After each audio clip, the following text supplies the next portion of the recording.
Hi guys, today in this video, I will be making an amazing circuit that will extend life of lead acid batteries and also can recover dead sulfated batteries back to its full capacity. As you may know, the lead acid battery actually consists of lead plates that is immersed in the electrolyte of diluted sulfuric acid. So, the charging and discharging of lead acid battery is actually oxidation and reduction process. In this chemical reaction, the lead sulfate is driven out and back in the electrolyte. And over time, with many cycles of charging and discharging, the sulfates get permanently attached to the lead plates that reduces its ability to hold the enough current. And that's when you see your battery with decreased performance or eventually stopped working.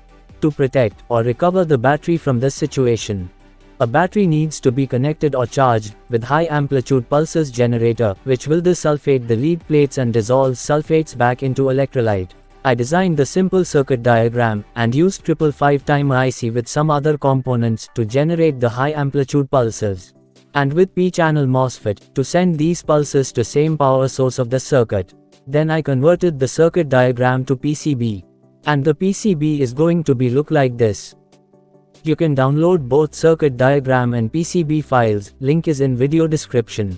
In order to manufacture this PCB, visit jlcpcb.com. And here you can add the Gerber file I provided. You can see the preview of the uploaded PCB. You can also change quantity and the color of PCBs as per your requirements. And then save to cart for checkout. Within some days I got my order from JLCPCB delivered. And the quality of the PCBs is amazing, and 5 pieces is for just $2.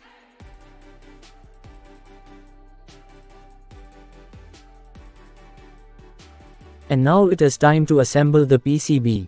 So, let's place all the components on the PCB according to the circuit diagram.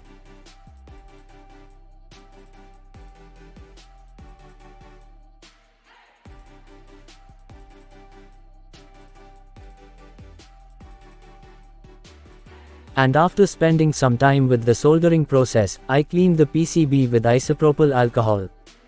And here our PCB is looking nice and clean. A small heatsink must be used for the MOSFET.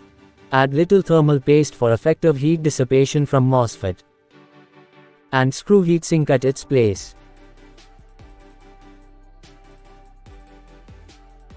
Now finally add 555 timer IC in IC base connector. Solder battery connection points. I soldered alligator clip wires for easy connection to any battery.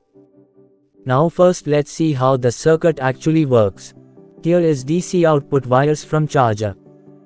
As you can see, it is 14 volts DC. And if we check output frequency, you can see it is 0.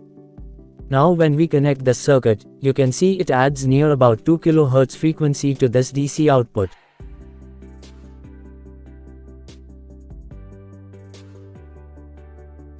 And on connecting the oscilloscope to the circuit, you can see high amplitude current pulses with 1.8 to 2 kHz frequency. And that's what we need to break sulfates from battery lead plates so that it get back dissolved in electrolyte and restore battery's full capacity.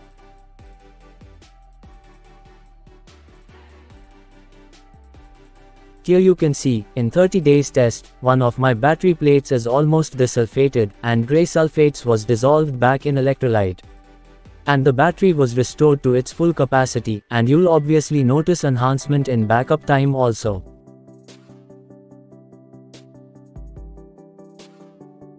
For new batteries, you can use the circuit as protection against the battery sulfation. You can left the circuit always connected.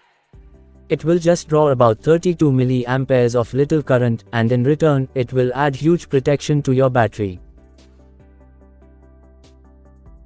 Also, you can even charge and discharge the battery while left the circuit connected. This will help to maintain your lead acid battery overall health against the battery sulfation. If you enjoyed the video, give a thumbs up. For more useful videos, subscribe the channel. Also check out these recommended videos. Thanks for watching.